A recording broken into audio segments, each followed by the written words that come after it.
કારણ કે ઈ નકલી છે ભગવાન નામક છેડતી કરી છે અને હર જગ્યાએ જૂઠ જૂઠ જૂઠ જૂઠ જૂઠ મુખ્ય વડાપ્રધાન ખુદ જૂઠો છે।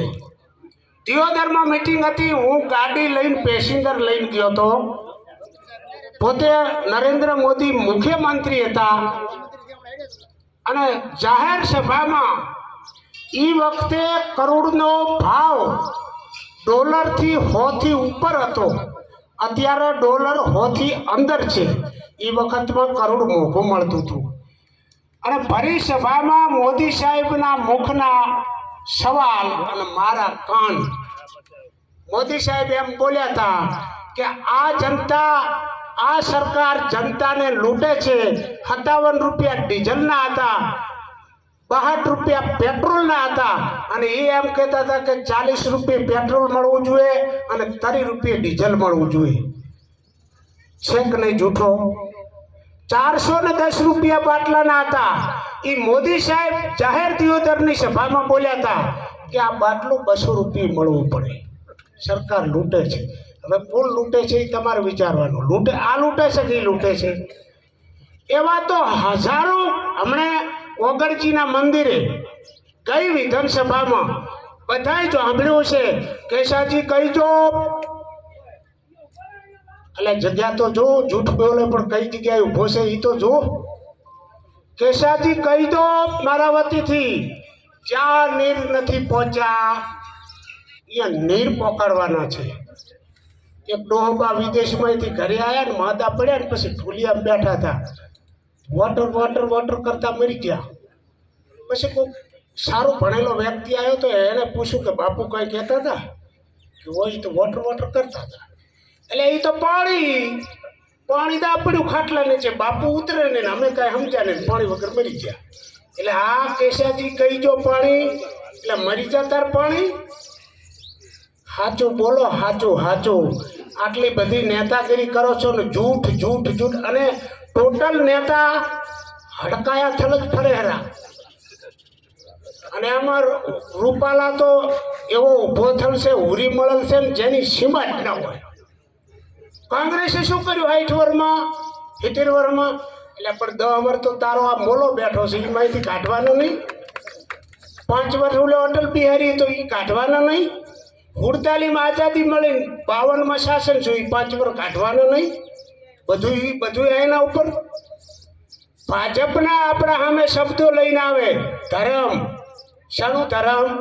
પહેલાં કથા થતી, મને 58 વર્ષ છે અને કથા મેં સાંભળેલી છે, રામાયણ સાંભળેલી છે। ક્યાંય પણ રામાયણ થયું હોય આજથી 40 વર્ષ પહેલાં તો જાહેર રસ્તા ઉપર રામાયણ વંચાતી હતી, અત્યારે વંચાય છે, એ સમયમાં વંચાતી હતી। જાહેર રસ્તા ઉપર જાહેર સભા ભગવદ્ ગીતાની થતી હતી કે નથી થતી? શું ભોયરામ બેહીને કથા કરતા હતા પહેલા? ખાડો ખાડીને ઊંડા પહેરીને છાણા માના રામ રામ રામ રામ રામ રામ રામ રામ એટલે કે કોંગ્રેસ વાળા આવે છે એવું હતું? બધું જાહેર હતું। હરદ્વારનો મેળો ભરાય, વર્ષોથી ભરાય છે ને આજ ભરાય છે, એ પણ ભગવા ભેખમાં ભરાતો હતો ને હાલ ભગવા ભેખમાં ભરાય છે। શિવરાત્રિનો મેળો જુનાગઢ, એ પણ વર્ષોથી ભરાય છે, હાલ ભગવા ભેખમાં ભરાય છે।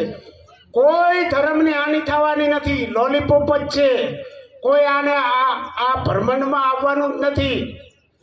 અને બીજું, આપણા ભાગ સારા છે, કોંગ્રેસ ગમે એને ટિકિટ આપી દો, આપણે કોઈ ધણી નથી, પાર્ટી ગમે એને ટિકિટ આલે, આપણા ભાગ સારા છે।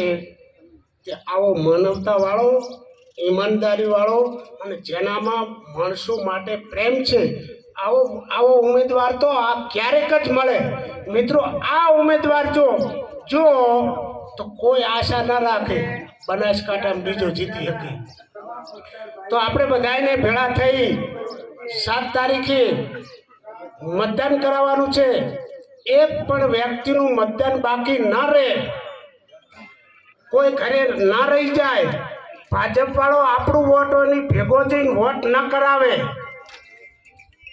ટોટલ તકેદારી રાખી અને 7 તારીખે તમામ સમાજ, એકલા ઠાકોરોથી કંઈ જ્ઞાનીબેન જીતે નહીં, એકલા પટેલાથી કહે રેખાબેનના સુધરે જીતે નહીં. એ આપણે બધાને મહેનત કરી અને જંગી બહુમતીથી જ્ઞાનીબેનને જીતાડવાના છે. એવી આપ સૌને અને જીતશે, જીતવાના છે 100%. આપણે તો જશ જ લેવાનો છે. તો ઘણા એમ કહેતા હોય, હવે રૂપાલાની વાત કરા તો એણે હમણાં રબારી સમાજને ધાનેરા માવજીભાઈ અપક્ષમાં લડતા હતા. ઠીક છે, લડે, લોકશાહી છે, ગમે એનો અધિકાર છે. ઘડાનું નિશાન હતું, આ દેહાઈ બેઠા હોય ખબર છે ને. એ ડોબો એમ કહેતો હતો કે આ ઘડો છે ને આ શમશાની એમ લઈ જાવ. એટલે શરમ આપી જોઈએ, શરમ તને. બોલતા વિચારો, બોલતા.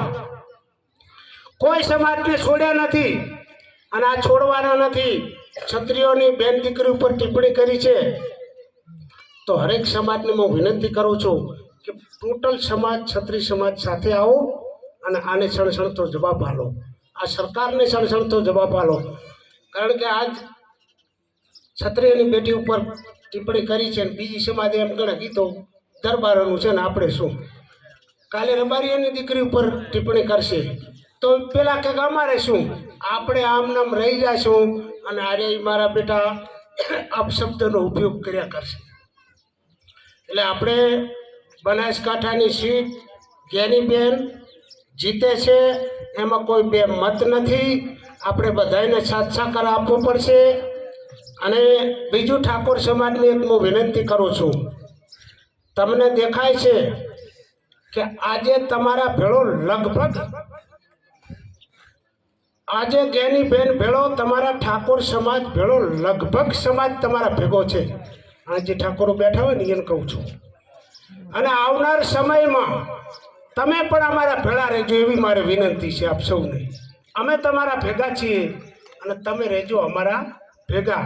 આપણે બધા ભેગા હશે તો જ શુભ કાર્ય કરી શકશે. હિન્દુ મુસલમાન, આ ભાઈ હમણાં વાત કરી એમ જ્ઞાનીબેન કે મુસલમાન છે, એ પણ હિન્દુની દીકરી છે, ગીતાની ઉપાસક છે, એનામાં માનવતા છે, ધર્મ છે, બધું જ છે.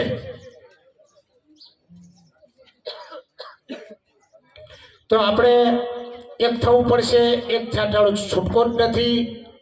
હર કોઈ સમાજની ચૂંટણી નથી, આપણા બધાની